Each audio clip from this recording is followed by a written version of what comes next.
মুসলমানের ঘরের স্ত্রীগুলা আজকে দেখেন চান্দিনা বাজারের মার্কেটে মার্কেটে বেহায়ার মতো ঘুরে বেড়ায়। কথা কন্যা ঠিক না বেঠিক?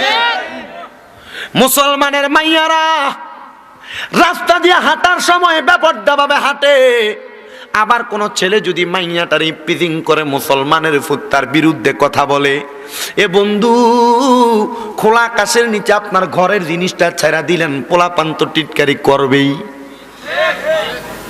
আপনি যদি আপনার মাইয়াটারে বোরকা পরাইয়া পর্দার সাথে ঘরে ঢুকাইতেন, আল্লাহর কসম আপনার মাইয়াকে কেউ খারাপ মন্তব্য করতো না। কথা কোন ঠিক না বেটে? আর যুব সমাজদেরকে বলবো, তোমাদের কদমে হাত দেই। রাস্তা দিয়ে যে মেয়েটা হেঁটে যায়, ওই মেয়েটারে তুমি দুনিয়ার জমিনের মধ্যে বাজে মন্তব্য করে তার দিকে নজর দাও।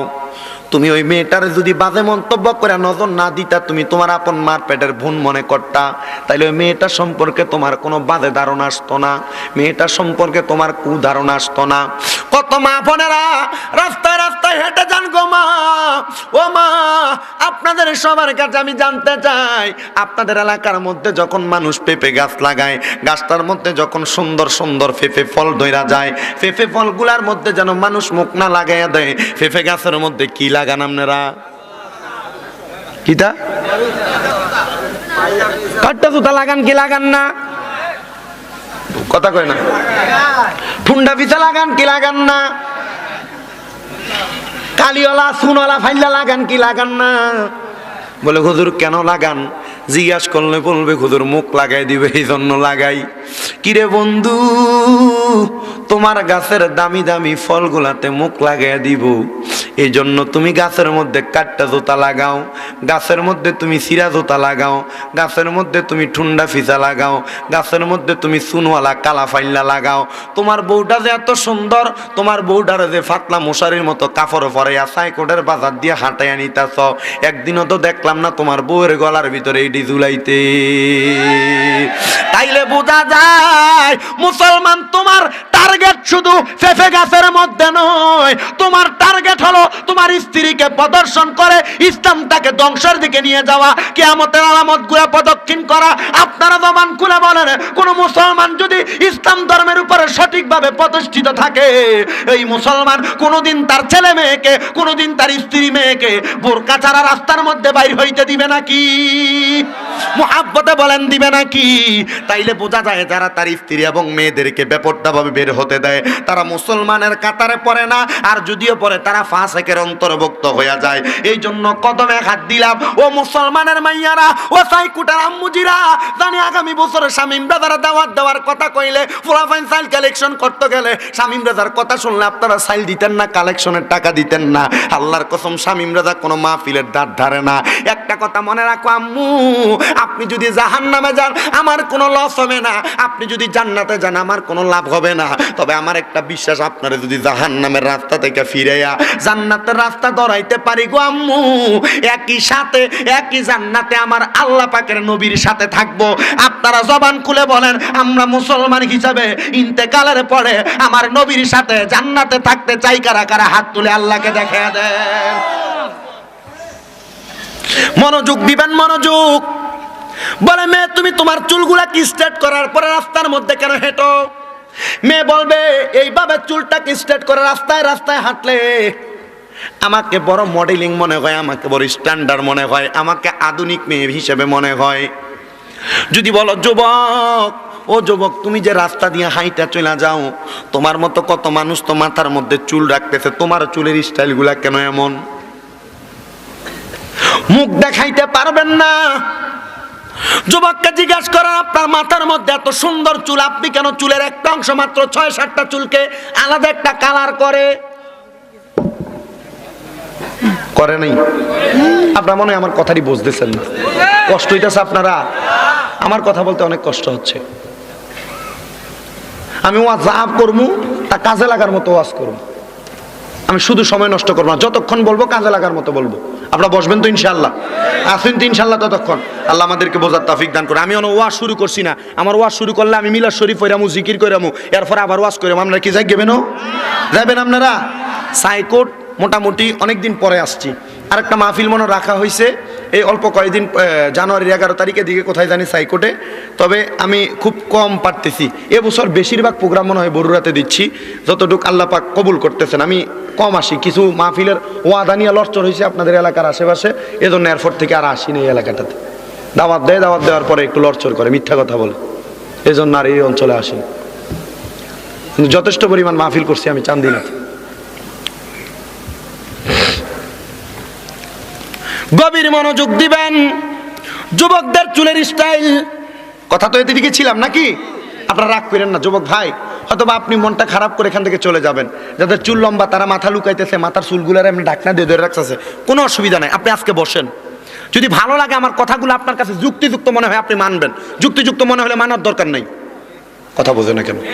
আগামীকালকে ফেসবুকে একটা স্ট্যাটাস দিয়ে দিবেন, শামীম রেজা ভণ্ড, এ যা বলছে আমাদের পছন্দ হয় নাই।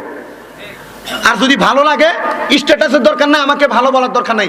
আপনি আমার কথাটা ভালো লাগলে শুধু গ্রহণ করে আমল করেন, বাজে মন্তব্য করেন, অসুবিধা নাই। কারণ মন তো বলবেই বলবেই। আল্লাহ রসুলের ফতে থাকলে মন্দ কে না কইতো? আর স্বয়ং রসুলে পাককে মন্দ বলেছেন। কথা বলেন ঠিক নেবে ঠিক? ওরে লোকে আমায় বলে রে মন্দ, ওরে আমার কাছে লাগে আনন্দ, ঠিক না বে ঠিক? ওরে লোকে আমায় বলে রে মন্দ, ওরে আমার কাছে লাগে আনন্দ। আমার মন জানে আমি জানি, আমার মন জানে আমি জানি, মাওলাজি বানাইল আমায় উদাসী, নূর নবী বানাইল আমায় উদাসী, মুর্শিদে বানাইল আমায় উদাসী। একটা জবানও বন্ধ রাখবেন না, জবানটা ছেড়ে দিয়ে বলেন আমরা আল্লাহ এবং তার রাসূলের পথ মতে আমাদের জীবনটা বাস্তবায়ন করতে চাই কি চাই না? ও বন্ধুরে, ও নবীর আশিকের দল, নবীর উম্মতের দল, যুবকদেরকে দেখা যায় ডাইনের চুলগুলা ছোট, বামের চুলগুলা ছোট, মাথার উপরের চুলের অংশগুলা তাল গাছের আগাডার মতো একবারে ঝর্ণার মতো বাইর হইয়া রইছে। ও বন্ধু, তুমি যুবক হিসেবে তোমার চুলের মাঝখান দিয়ে একটা কাইটিং দিলা।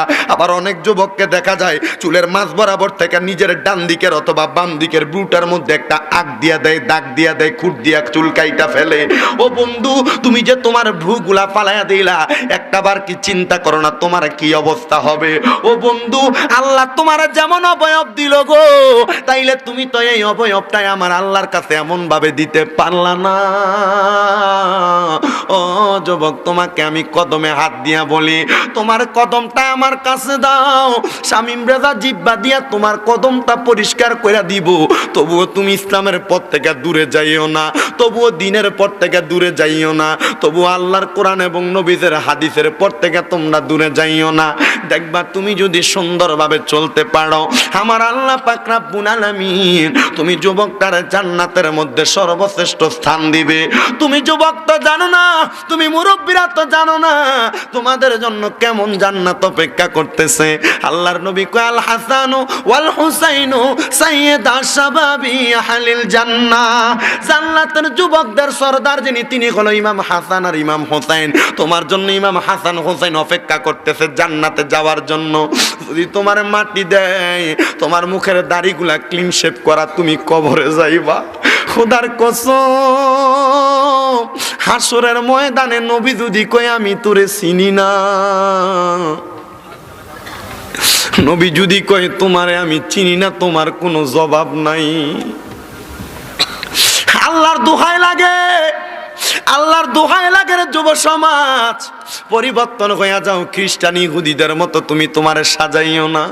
ও মুরব্বী, আপনার পরিবারের মেয়েগুলারে আপনি খ্রিস্টানদের মতো সাজাইয়েন না।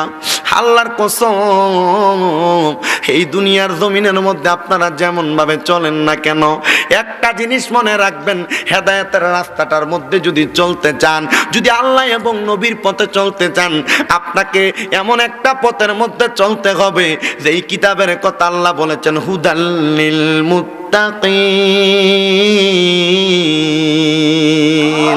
মুত্তাকিদের জন্য পথ প্রদর্শক আল্লাহর কোরআনকে অনুসরণ করতে হবে। আসুন না বাবারা, ওই আল্লাহর কোরআন শিক্ষা, কোরআনের আমরা অনুসরণ করার জন্য আল্লাহর কোরআনটাকে আমরা মানব। তাহলে আপনারা জবান খুলে বলেন, আমরা মুত্তাকি হওয়ার জন্য, জীবনটাকে হেদায়েতপূর্ণ করার জন্য আল্লাহ পাকের কোরআন অনুসরণ করার দরকার আছে না নাই? আছে। জোরে বলেন আছে না নাই?